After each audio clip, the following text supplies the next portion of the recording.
Hello hi എല്ലാ കൂട്ടുകാർക്കും പുതിയൊരു വീഡിയോയിലേക്ക് സ്വാഗതം. എല്ലാവരും സുഖമായിട്ടിരിക്കുന്നെന്ന് വിശ്വസിക്കുന്നു. അപ്പോൾ ഇന്ന് നമ്മളൊരു കുഞ്ഞു വ്ളോഗുമായിട്ടാണ് വന്നിട്ടുള്ളത് കേട്ടോ. അപ്പോൾ രാവിലെ മുതൽ ഉച്ച വരെയുള്ള കാര്യങ്ങളാണ് ഇന്നത്തെ വ്ളോഗിൽ ഷെയർ ചെയ്യണത്. അപ്പോൾ ഇന്നത്തെ ദിവസം എന്താണെന്ന് വെച്ച് കഴിഞ്ഞാൽ ബിനോയേട്ടന് ഓട്ടോ ഉള്ള ദിവസമാണ്. രാവിലെ തന്നെ ഓട്ടോ ഉണ്ട് കേട്ടോ. അപ്പോൾ ഒരു 7 മണി ആകുമ്പോഴത്തേനും പോകണം. അതുകൊണ്ട് തന്നെ ബ്രേക്ക്ഫാസ്റ്റ് ഒന്നും കഴിക്കാനായിട്ട് നിൽക്കണില്ല, ഞങ്ങൾ മാത്രമേ ഉള്ളൂ. അപ്പം ഞാനാണെങ്കിൽ അതുകൊണ്ട് തന്നെ ആദ്യം തന്നെ ഡ്രസ്സ് തേക്കാനായിട്ട് നോക്കുവാണ് കേട്ടോ. അപ്പോൾ ബിനോയേട്ടനാണെങ്കിൽ വണ്ടി കഴുകിക്കൊണ്ടിരിക്കുമായിരുന്നു. അപ്പോൾ സാധാരണ രീതിയിൽ ബിനോയേട്ടനാണ് ഷർട്ടും മുണ്ടും ഒക്കെ തേക്കണതൊക്കെ കേട്ടോ കുറേ ദിവസമായിട്ട്. അപ്പോൾ ഇന്നിപ്പോൾ എന്ന് പറഞ്ഞു കഴിഞ്ഞാൽ ഇപ്പോൾ തിരക്കാണ്, പിന്നെ വണ്ടി കഴുകാനുണ്ട്. പിന്നെ ഞാൻ ഓർത്തു രാവിലെ തല്ലിപ്പടിച്ച് ബ്രേക്ക്ഫാസ്റ്റ് ഉണ്ടാക്കേണ്ട ആവശ്യമില്ല, അച്ചുക്കുട്ടനും ഞാനോട്ടിനൊക്കെ എണീറ്റ് വരുമ്പോഴത്തേക്കും പതുക്കെ ഉണ്ടാക്കിയാൽ മതിയല്ലോ. അപ്പോൾ അങ്ങനെ അവരുടെ ഡ്രസ്സും അതുപോലെ തന്നെ ബിനോയേട്ടൻ്റെ ഡ്രസ്സും എല്ലാം ഒന്ന് തേക്കുകയാണ് കേട്ടോ.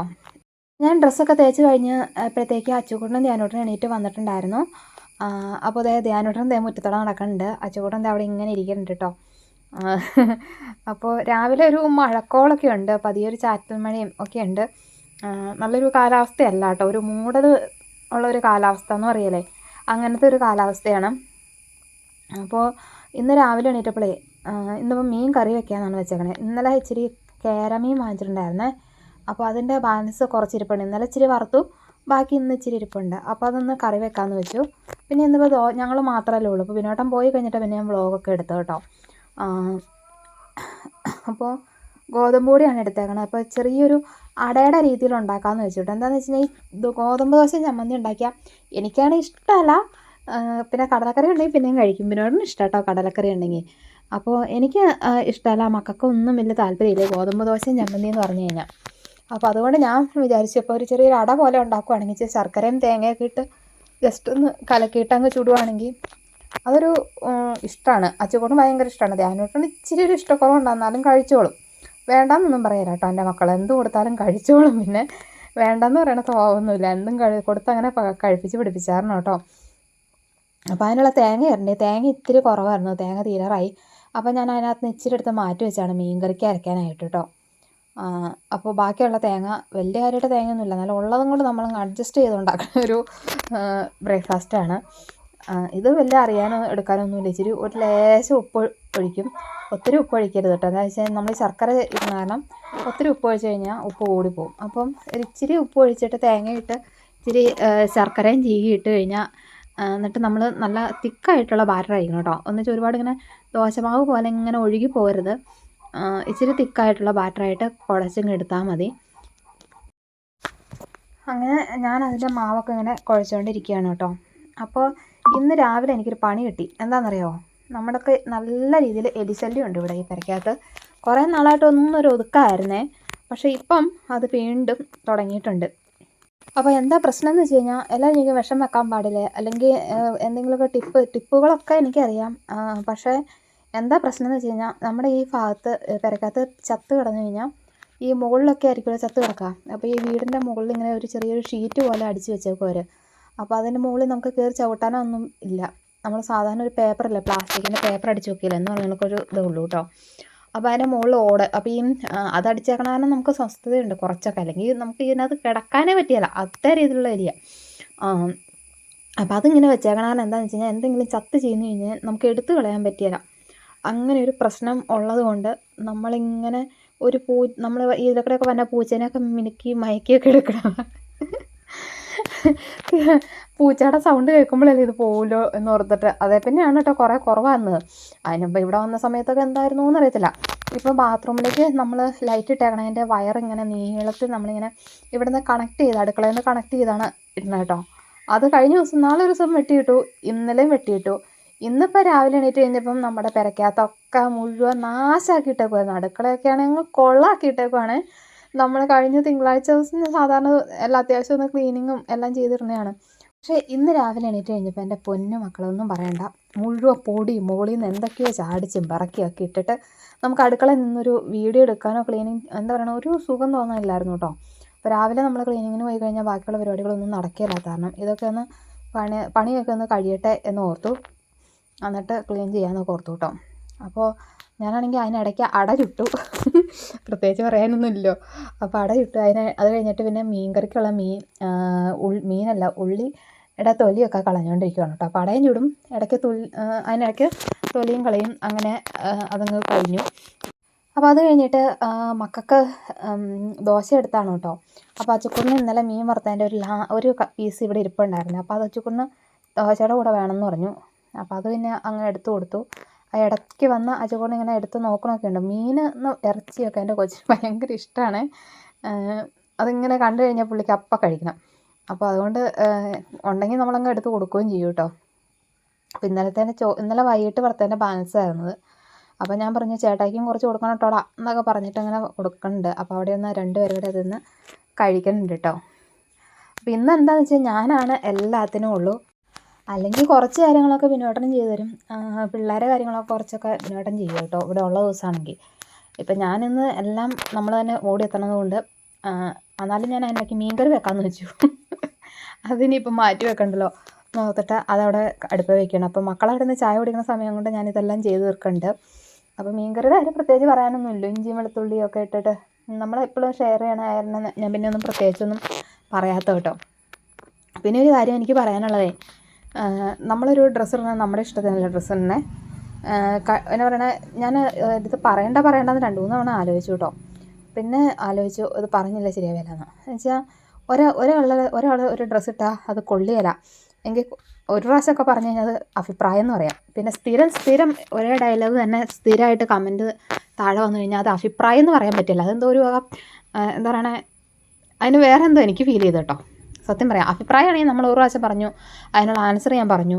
കഴിഞ്ഞ എൻ്റെ മുമ്പിലത്തെ വീഡിയോയ്ക്കകത്ത് ഞാൻ പറഞ്ഞതാണ്, നമ്മളെ എല്ലാ ഇഷ്ടത്തിനല്ല നമ്മുടെ ഡ്രസ്സ് ഇടണേ നമ്മുടെ വീട്ടിലെ ആൾക്കാരുടെ ഇഷ്ടത്തിനും അല്ലെങ്കിൽ നമ്മുടെ ഇഷ്ടത്തിനൊക്കെയാണ് സാധാരണ ഡ്രസ്സ് ഇടുന്നത്. എന്നെ സംബന്ധിച്ചെന്ന് പറഞ്ഞാൽ ഞാൻ ഡ്രസ്സ് ഇടുന്നത് എൻ്റെ ഇഷ്ടത്തിനും അതുപോലെ തന്നെ എൻ്റെ ഹസ്ബൻഡിൻ്റെ ഇഷ്ടത്തിനുമാണ്. ഹസ്ബൻഡിൻ്റെ ഇഷ്ടത്തിന് ഞാൻ കുറച്ചൊക്കെ പരിഗണന കൊടുക്കാറുള്ള വ്യക്തി കേട്ടോ. അതുകൊണ്ട് അങ്ങനെയൊക്കെയാണ് ഞാൻ ഇടുന്നത്. അപ്പോൾ ഒരു ഡ്രസ്സ് ഇട്ടു, അത് കണ്ടപ്പോൾ ഒരാൾക്ക് ഇഷ്ടപ്പെട്ടില്ല, അത് ഇഷ്ടമല്ല, അത് കൊള്ളിയല്ല എന്ന് തന്നെയാണ് പറഞ്ഞത്. കൊള്ളിയല്ല ചേച്ചി എന്ന് പറഞ്ഞു. അപ്പോൾ അത് ഓക്കെ, അതെനിക്ക് മനസ്സിലായി. കൊള്ളിയല്ലെങ്കിൽ ഓക്കെ. അപ്പോൾ വീണ്ടും സ്ഥിരം വീഡിയോയുടെ താഴെ വന്ന് സ്ഥിരം ഇതേ ഡയലോഗ് ഇട്ട് തന്നെ ഇടുവാണെങ്കിൽ നമ്മൾ എന്താ ചെയ്യേണ്ടത്? അതിന് ഞാൻ ഇന്നലെ ഒരു റിപ്ലൈ കൊടുത്തു കേട്ടോ. എന്ന് വെച്ചാൽ നമ്മളെ ചൊറിഞ്ഞുകൊണ്ട് വന്നു കഴിഞ്ഞാൽ ഉറപ്പായിട്ട് റിപ്ലൈ ആയും. അത് ആരാണേലും ഞാൻ പറഞ്ഞല്ലോ, നമ്മളോട് പെരുമാറുന്നത് എങ്ങനെയാണോ അതനുസരിച്ച് നമുക്ക് എന്താ പറയണേ തിരിച്ച് പെരുമാറാൻ പറ്റുള്ളൂ. ചുമ്മാ ഒന്ന് ഇതാക്കി കഴിഞ്ഞ് കഴിഞ്ഞാൽ ഞാൻ പറഞ്ഞല്ലോ, നമ്മളൊന്നാതെ ഒരുപാട് കാര്യങ്ങളുണ്ട്. അതൊന്നും ഒരു പരിധിയിൽ കൂടുതൽ ഞാൻ എടുക്കണില്ല. പക്ഷേ ചുമ്മാ ഇരുന്ന് വന്നു കഴിഞ്ഞാൽ ഉറപ്പായിട്ട് റിയാക്ട് ചെയ്യും കേട്ടോ. അതിന് ശ്രുതി ഭയങ്കരയാന്ന് പറഞ്ഞിട്ട് ഒരു കാര്യം ഉണ്ടാവില്ല. ഇങ്ങോട്ട് പെരുമാറുന്നത് എങ്ങനെയാണോ അത് അങ്ങോട്ട് പെരുമാറുന്നത് അതുമനുസരിച്ചിരിക്കും. ഈ ഡ്രസ്സ്, ഭക്ഷണം കഴിക്കൽ, അതുപോലെ തന്നെ അങ്ങനെയുള്ള കാര്യങ്ങളിലും ദൈവത്തെ ഓർത്ത് കൈ കടത്താണ്ടിരിക്കുക. അതൊക്കെ ഓരോരുത്തരുടെ പേഴ്സണൽ കാര്യങ്ങളാണ്. പിന്നെ അഭിപ്രായം പറയണതിന് അതിനൊരു പരിധിയുണ്ട്. എന്ന് വെച്ചാൽ പരിധി കിടക്കുമ്പോഴാണ് നമ്മൾ റിയാക്ട് ചെയ്യുന്നത്. ഓക്കെ, അത്രേ ഉള്ളൂ. പറഞ്ഞ ആൾക്ക് എന്തായാലും മനസ്സിലായിട്ടുണ്ടാവും. ഓക്കെ, അപ്പോൾ അതൊക്കെ കഴിഞ്ഞ് അച്ചുകൂടൻ കുളിയൊക്കെ കഴിഞ്ഞ് വന്ന് അച്ചുകൂടനെ റെഡിയാക്കുവാണ്. അങ്ങനെ അച്ചുകൂടൻ റെഡിയാക്കി സ്കൂളിൽ വിട്ടതിന് ശേഷം മീൻകറി അന്നേരത്തേനും മീൻ ഇങ്ങനെ വെള്ളം വറ്റി, ഞാൻ ലോ ഫ്ലെയിമിൽ വെച്ചിട്ടാണ് പോയത് കേട്ടോ. അപ്പോൾ മീൻ വെള്ളമൊക്കെ വറ്റി വന്നിട്ടുണ്ടായിരുന്നു. പിന്നെ അതിനകത്ത് അരപ്പൊക്കെ അരപ്പ് ചേർത്തിട്ട് മീനും ഇട്ട് ആ സമയം കൊണ്ട് ഞാൻ കുറച്ച് പാത്രം കഴുകേണ്ടതെന്ന് കഴുകിയൊക്കെ വെച്ചു കേട്ടോ. അച്ചുകൂടനൊക്കെ മറ്റേ ചായ കുടിച്ച കുറച്ച് പാത്രം ഉണ്ടായിരുന്നു, അതൊന്ന് കഴുകി വെച്ചു. അതെടുത്ത് മീൻകറി അറിയില്ല, നമുക്കൊരു 5 മിനിറ്റൊക്കെ വെക്കുമ്പോഴത്തേക്കും തന്നെ നന്നായിട്ട് വെന്ത് വരും മീൻ. ചിലർ ഒത്തിരി നേരിട്ട് വേവിക്കുന്നവരുണ്ടാവും, ചിലർ കുറച്ച് നേരം വേവിക്കുള്ളൂ. അപ്പോൾ ഞാനൊരു 5 മിനിറ്റൊക്കെ വേവിക്കുള്ളൂ കേട്ടോ. 5 മിനിറ്റ് ഇട്ട് ഒന്ന് ഇളക്കിയിട്ട് ഏകദേശം ഒരു 5 മിനിറ്റ് എന്ന് പറയുള്ളൂ, അതിന് കറക്റ്റ് ടൈമൊന്നുമില്ല, അത്രേ ഉള്ളൂ കേട്ടോ. അപ്പോൾ ആ മീൻകറി ഏകദേശം അവിടെ റെഡി ആയിക്കൊണ്ടിരിക്കുന്നു. അപ്പോൾ അത് കഴിഞ്ഞിട്ട് വന്നിട്ട് നടയൊക്കെ ഒന്ന് തേച്ച് കഴുകുകയാണ് കേട്ടോ. തേച്ച് കഴുകി എന്താ പറയണേ, ഇതൊക്കെ എന്നും ചെയ്യുന്ന പരിപാടികളാണ്. എന്ന് വെച്ചാൽ ഈ മഴക്കാലമായി കഴിഞ്ഞ് കഴിഞ്ഞാൽ ഏറ്റവും കൂടുതൽ ചളി ചവിട്ടി കയറണം നമ്മുടെ നടയിലേക്കായിരിക്കും. പ്രത്യേകിച്ച് നമ്മുടെ അച്ചുകൂട്ടനും ധ്യാനോട്ടും കൂടെ ഉണ്ടെങ്കിൽ അവരാണ്. ബിനോട്ടൻ പിന്നെ അങ്ങ് കുറേയൊക്കെ നോക്കും കേട്ടോ. അതുപോലെ ധ്യാനോട്ടൻ ഇങ്ങനെ തീരെ ഇങ്ങനെ ചവിട്ടി കയറ്റി വയ്ക്കും. അവന്മാരിവിടെ ഉണ്ടെങ്കിൽ നട കിടക്കണം കാണണം, നല്ല രസമായിരിക്കും. കഴുകിയിട്ടിട്ടൊന്നും ഒരു കാര്യമില്ല. പിന്നെ കഴുകും കേട്ടോ, നമ്മുടെ ഒരു തൃപ്തിക്ക് വേണ്ടിയിട്ട് നമ്മൾ കഴുകി വൃത്തിയാക്കി ഇടും. അത് കഴിയുമ്പോഴും ഇത് തന്നെ ആയിരിക്കും അവസ്ഥ എന്ന് മാത്രം. വേനൽക്കാലമാണെങ്കിൽ കുഴപ്പമില്ല, എല്ലാം കൊണ്ടും വേനൽക്കാലം സുഖം. ശരിക്കും പറഞ്ഞു കഴിഞ്ഞാൽ മഴക്കാലത്ത് വീഡിയോ പിടിക്കാൻ പോലും തോന്നിയില്ല. അപ്പോൾ മുറ്റടിയൊക്കെ കഴിഞ്ഞിട്ട് ഞാൻ പതിവ് പോലെ തന്നെ എല്ലാം നടയെല്ലാം കഴുകി വൃത്തിയാക്കി ഇട്ടു. അത് കഴിഞ്ഞിട്ട് നമ്മുടെ എന്നാ പറയണേ, മെഷീന് പുറത്തുള്ള കാര്യങ്ങളും ഇന്നലെ ഇരുന്ന് സ്റ്റിച്ച് ചെയ്തിട്ട് കുറച്ച് വെട്ട് കഷ്ണമൊക്കെ മെഷീൻ്റെ മുകളിൽ കിടപ്പുണ്ടായിരുന്നു. അതൊക്കെ ഒന്ന് വാരി വെച്ചു. പിന്നെ അച്ചുകൂട്ടിന് ഒരു ബുക്ക് അതിൻ്റെ മുകളിൽ കൊണ്ട് വെച്ചിട്ടുണ്ടായിരുന്നു, അതൊക്കെ ഒന്ന് എടുത്ത് വെച്ചു. പിന്നെ ഇന്നലെ എന്നാ പറയണേ, ബിനോട്ടൻ പറഞ്ഞ് ധ്യാനോട്ടൻ നന്നായിട്ട് ബെഡൊക്കെ ക്ലീൻ ചെയ്ത് നീറ്റാക്കി ഇട്ടിട്ടാണ് കിടന്നത് കേട്ടോ. അതുകൊണ്ട് തന്നെ നമുക്ക് ബെഡ് ഒരുപാട് അങ്ങ് കുടഞ്ഞു വിരിക്കേണ്ട ആവശ്യം വന്നില്ല. എന്താ പറയണേ, പെട്ടെന്ന് തന്നെ എല്ലാം ക്ലീൻ ആക്കാൻ പറ്റി കേട്ടോ. സാധാരണ ഈ ബെഡ് കിടക്കണ എല്ലാ ദിവസവും കിടക്കണ കാണാറുള്ളതല്ലേ, ഉള്ള പെൻസിലും എല്ലാം ഇതിലേക്കാണ്. എന്ന് വെച്ചാൽ എഴുത്തും വായനയും കഴിയുമ്പോൾ അതുപോലെ അങ്ങ് ഇട്ടിട്ട് പോകും. ഞാൻ പറഞ്ഞൊന്നും കേൾക്കില്ല. പക്ഷെ ബിനോട്ടൻ പറഞ്ഞു കഴിഞ്ഞാൽ ഭയങ്കര പിള്ളേർക്ക് നല്ല പേടിയുണ്ട്. അപ്പോൾ അമ്മമാർ പറയുമ്പോൾ അമ്മമാരെപ്പോഴും വഴക്ക് പറയണ കാരണം മക്കൾക്ക് അത്ര അങ്ങ് പേടിയില്ലോ. പക്ഷേ അച്ഛന്മാർ പിള്ളേർക്ക് ഭയങ്കര പേടിയായിരിക്കും. അവരങ്ങനെ വഴക്ക് പറയില്ല. പക്ഷെ വഴക്ക് പറഞ്ഞാൽ ഇരിപ്പതാണെന്ന് അവർക്കറിയാം. അതാണ് അതിൻ്റെ ഗുണം. അപ്പോൾ അതുകൊണ്ട് ധ്യാനോട്ടൻ അതെല്ലാം ക്ലീനാക്കി ഇട്ടു. അത് കഴിഞ്ഞ് ഞാൻ അടുക്കളയിലേക്ക് വന്നതാണ് കേട്ടോ. അടുക്കളയിലേക്ക് വന്ന് ഞാൻ പറഞ്ഞില്ല, പേപ്പറേക്കടെയൊക്കെ ഇങ്ങനെ പൊടിയൊക്കെ ചാടിച്ച്. ഇന്നലെ എന്നായിരുന്നു ഇവിടെ കിടന്ന് യുദ്ധം എന്ന് എനിക്കറിയാൻ പാടില്ല. രാത്രിയിലൊക്കെ ഇങ്ങനെ മുകളിൽ കിടന്നു എന്നാ ഓട്ടമായിരുന്നോ മതി. ഭയങ്കര ഓട്ടവും പാച്ചിലും കടിയും പിടിയും. അതിനിടയ്ക്കൊരു ഇടയ്ക്ക് ഒച്ച കേട്ട് ബിനോട്ടൻ വാതിൽ തുറന്ന് നോക്കിയപ്പോൾ മുമ്പത്തൊരു വലിയൊരു പൂച്ച ഇരിപ്പുണ്ടായിരുന്നു എന്ന് പറഞ്ഞു. ഇനി ആ പൂച്ച കയറിയിട്ട് ഓടിയതാണ്, എന്നാണ്. രാത്രി നല്ല പുകലായിരുന്നു. അപ്പോൾ ഞാൻ ആ പേപ്പറൊക്കെ ഒന്ന് മാറ്റി ഫുള്ളൊന്ന് ക്ലീനാക്കി അടിച്ച് ആ പേപ്പർ അടുപ്പിട്ട് അതൊക്കെ ഒന്ന് കത്തിച്ച്. അടുപ്പ് തീ കത്തിക്കാത്ത കാരണം വീടിന് അതിൻ്റേതായ പ്രശ്നങ്ങളുണ്ട്. അപ്പോൾ ഇതൊക്കെ ഒന്ന് കത്തിക്കുമ്പോൾ തന്നെ നമ്മുടെ വീടിൻ്റെ അന്തരീക്ഷം ഒക്കെ ഒന്ന് മാറുമ്പോൾ തന്നെ എന്തോ ഒരു പോസിറ്റീവ് എനർജി ഉണ്ട് കേട്ടോ. അപ്പോൾ അതൊക്കെ ഒന്ന് ക്ലീനാക്കി. അത് കഴിഞ്ഞതിന് ശേഷം കുറച്ച് പാത്രങ്ങൾ കഴുകാനുണ്ടായിരുന്നു, അതൊക്കെ ഒന്ന് കഴുകുവാണ്. പാത്രങ്ങളെല്ലാം കഴുകി വെച്ചിട്ട് പിന്നെ നമ്മുടെ ഡെയിലി റൊട്ടീനിലുള്ള ക്ലീനിങ്ങിലാണ് കേട്ടോ. അപ്പോൾ അതൊക്കെ ഒന്ന് എന്നാ പറയണേ, സ്റ്റൗവൊക്കെ ഒന്ന് സോപ്പിട്ട് തേച്ച് കഴുകി ക്ലീൻ ചെയ്ത് എടുക്കുവാണ്. അപ്പോൾ ഡെയിലി റൊട്ടീനായിട്ടുള്ള ക്ലീനിങ് എന്ന് പറഞ്ഞാൽ അങ്ങനെ ഒന്നും കാണിക്കാത്ത വേറൊന്നുമല്ല. ഈ വീഡിയോയും പിടിച്ച് പുറകെ നടക്കാൻ ഭയങ്കര ആരെങ്കിലും ഉണ്ടെങ്കിൽ കുഴപ്പമില്ല. ഇതിപ്പോൾ വീഡിയോ എടുത്ത് അവിടെ നോക്കി ഇവിടെ നോക്കി എന്നൊക്കെ പറഞ്ഞാൽ ഞാൻ ലാസ്റ്റത്തെ ക്ലീനിങ് എല്ലാം കഴിഞ്ഞിട്ടുള്ള ആ ഒരു ഭാഗം മാത്രമാണ് കൂടുതലും വീഡിയോക്കകത്ത് ഉൾപ്പെടുത്തണം കേട്ടോ. അപ്പോൾ ഇടയ്ക്കൊക്കെ ഒരു മാറ്റം ഉണ്ടാവട്ടെ എന്നോർത്തിട്ട് ജസ്റ്റ് ഇന്ന് ഷൂട്ട് ചെയ്തെന്നേ ഉള്ളൂ. പിന്നെ ക്ലീനിങ് ഒക്കെ ആകുമ്പം എന്താ പറയണേ, ഒരു സ്പീഡിലൊക്കെ കാണുന്നതല്ലേ നല്ലത്. അല്ലാണ്ട് സ്പീഡ് കുറച്ചിട്ട് കഴിഞ്ഞാൽ എന്നാ പറയണേ, അങ്ങ് ചെയ്തൊന്നും കംപ്ലീറ്റ് ആയിട്ട് ഉൾപ്പെടുത്താനും വീഡിയോയ്ക്ക് ഉൾപ്പെടുത്താനും പറ്റില്ല. കാണുന്നവർക്ക് അതൊരു ബോറായിരിക്കുകയും ചെയ്യും. അങ്ങനെ അടുക്കളയിലെ ക്ലീനിങ് എല്ലാം കഴിഞ്ഞു. അത് കഴിഞ്ഞ് ഞാൻ ഈ മേശയൊന്ന് ക്ലീൻ ചെയ്ത് ഇടുവാണ് കേട്ടോ. ജസ്റ്റ് ഒന്ന് നനച്ച് തുടച്ച് ഒന്ന് തൂത്ത് പെറുക്കി പോകണുള്ളൂ. എന്നും ചെയ്യുമ്പോൾ അതൊക്കെ മതിയാവും. പിന്നെ ഓവർ ക്ലീനിങ് ഒന്നും നമ്മളില്ല കേട്ടോ. എന്ന് വെച്ച് കഴിഞ്ഞാൽ നമുക്ക് പറ്റുന്നവർക്ക് എന്നാൽ ഒരുപാട് മെനകേടായിട്ട് കിടക്കാണ്ട് നോക്കും, അത്രേ ഉള്ളൂ.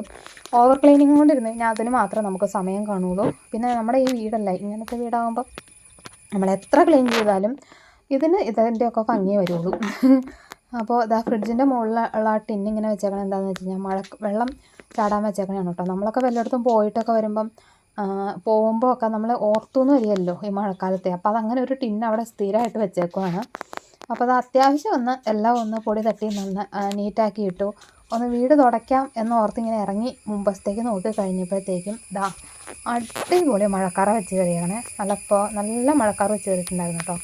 അപ്പോൾ അതുകൊണ്ട് തന്നെ ഞാൻ വീട് തുടയ്ക്കൽ ക്യാൻസൽ ചെയ്തു. പക്ഷേ വലിയ കാര്യമായിട്ട് മഴ പെയ്തില്ല, ചെറുതായിട്ട് ചാറ്റി മഴ പെയ്തുള്ളൂ കേട്ടോ. അപ്പോൾ അതൊക്കെ കഴിഞ്ഞിട്ട് ഞാനാണെങ്കിൽ സ്റ്റിച്ച് ചെയ്യാനുള്ള തുണി എടുക്കാൻ വന്നതാണ്. ഇതാണ് നമ്മുടെ നൈറ്റി മെറ്റീരിയൽസ് അലമാരിക്കകത്താണ് വെച്ചേക്കണം കേട്ടോ. കാരണം വേറെ ഒന്നുമല്ല, നമുക്ക് ഇതേ ഉള്ളൂ സൗകര്യം. എൻ്റെ ചുരിദാറൊക്കെ എടുത്ത് ഞാൻ പുറത്തെടുത്തിട്ട് എന്നിട്ട് ഇത് കയറ്റി വെച്ചേക്കും. ഇപ്പോൾ ഇനി ഒരു അലമാരി വാങ്ങിച്ചാലേ എൻ്റെ തുണികളൊക്കെ വെക്കാൻ സ്ഥലമുള്ളൂ കേട്ടോ. അപ്പോൾ ഞാനിതിൻ്റെ ഇടയ്ക്ക് എൻ്റെ നല്ല ചുരിദാറൊക്കെ ഇടയ്ക്ക് കയറ്റി വെച്ചിട്ടുണ്ട്. അപ്പോൾ ഇതാണ് നമ്മുടെ അജ്രക്കിൻ്റെ മെറ്റീരിയൽ വന്നിട്ട് കേട്ടോ. ഇഷ്ടം പോലെ ഉണ്ട്. അപ്പോൾ ഒരു കളർ തന്നെ പല രീതിയിൽ, അതായത് ഇപ്പോൾ ഒരെണ്ണം സ്റ്റിച്ച് ചെയ്തിട്ട് അതേ മോഡൽ തന്നെ ഉണ്ടോ ചേച്ചി എന്നും പറഞ്ഞ് വന്ന ആൾക്കാരുണ്ട്. അപ്പോൾ അങ്ങനെയുള്ളവർക്ക് വേണ്ടിയിട്ട് ഞാനാണെങ്കിൽ അജ്രക്കിൻ്റെ ഒരേ മോഡൽ തന്നെ കുറേ എണ്ണം എടുത്ത് വെച്ചിട്ടുണ്ട് കേട്ടോ. അപ്പോൾ അജ്രക്കിൻ്റെ കുർത്തി തയ്ച്ച് കുർത്തിയായിട്ടും ഫ്രോക്കിനായിട്ടും സ്റ്റിച്ച് ചെയ്ത് കൊടുക്കും. കുർത്തി ഞാനൊരു മോഡൽ സ്റ്റിച്ച് ചെയ്യാൻ വെയിറ്റ് ചെയ്യുകയാണ്. ഇച്ചിരി ഒരു തിരക്കായതുകൊണ്ടാണ്. അപ്പോൾ അതൊന്ന് കഴിഞ്ഞിട്ട് സ്റ്റിച്ച് ചെയ്ത് ഇടാം കേട്ടോ. അപ്പോൾ ഞാൻ ആ തുണി എടുത്തുകൊണ്ട് വന്ന് കട്ട് ചെയ്തു. ഇനി ഞാനിത് സ്റ്റിച്ചിങ് തുടങ്ങട്ടെ കേട്ടോ. സ്റ്റിച്ചിങ് തുടങ്ങി കംപ്ലീറ്റ് ആവുകയാണെങ്കിൽ ഞാൻ വീഡിയോ കാണിച്ചു തരാം. ഇതൊരു ഫീഡിങ് ഫ്രോക്കാണ്. അതായത് എന്താ പറയണേ, പ്രഗ്നൻ്റ് ആയിട്ടിരിക്കുന്ന സ്ത്രീകൾക്ക് അല്ലെങ്കിൽ ഡെലിവറി കഴിഞ്ഞിട്ടുള്ള സ്ത്രീകൾക്കൊക്കെ യൂസ് ചെയ്യാൻ പറ്റുന്ന ഫ്രണ്ടിൽ ഓപ്പൺ വരുന്ന ടൈപ്പ് ഫ്രോക്കാണ് കേട്ടോ. അപ്പോൾ ഇതിന് സിബ്ബാണ് ഫ്രണ്ടിൽ വെച്ച് കൊടുക്കുക. ഇതിന് 430 രൂപയാണ് ഇതിൻ്റെ പ്രൈസ് വരുന്നത്. ഷിപ്പിംഗ് ചാർജ് ഇല്ല, എക്സ്ട്രാ ഷിപ്പിംഗ് ചാർജ് ഒന്നുമില്ല, ഫ്രീ ഷിപ്പിംഗ് ആണ്. അപ്പോൾ താല്പര്യമുള്ളവർക്ക് വാട്സപ്പിൽ കോൺടാക്റ്റ് ചെയ്യാം. വാട്സപ്പ് നമ്പർ ഞാൻ എന്തായാലും വീഡിയോയുടെ തുടക്കത്തിൽ തന്നെ കൊടുത്തിട്ടുണ്ടാവും. അപ്പോൾ ഞാൻ ഇതിന് സ്റ്റിച്ച് ചെയ്യട്ടെ. അപ്പോൾ ഇതാണ് ഞാൻ സ്റ്റിച്ച് ചെയ്ത ഫ്രോക്ക് നൈറ്റി. അപ്പോൾ ഇന്നത്തെ വീഡിയോ ഇത്രയൊക്കെ ഉള്ളൂ. കുഞ്ഞൊരു വ്ളോഗായിരുന്നു. വ്ളോഗ് ഇഷ്ടമായാൽ ലൈക്ക് ചെയ്യുക, അഭിപ്രായങ്ങൾ കമൻറ്റായിട്ട് അറിയിക്കുക. അപ്പം നല്ലൊരു വീഡിയോയുമായി നമുക്ക് വീണ്ടും കാണാം. താങ്ക്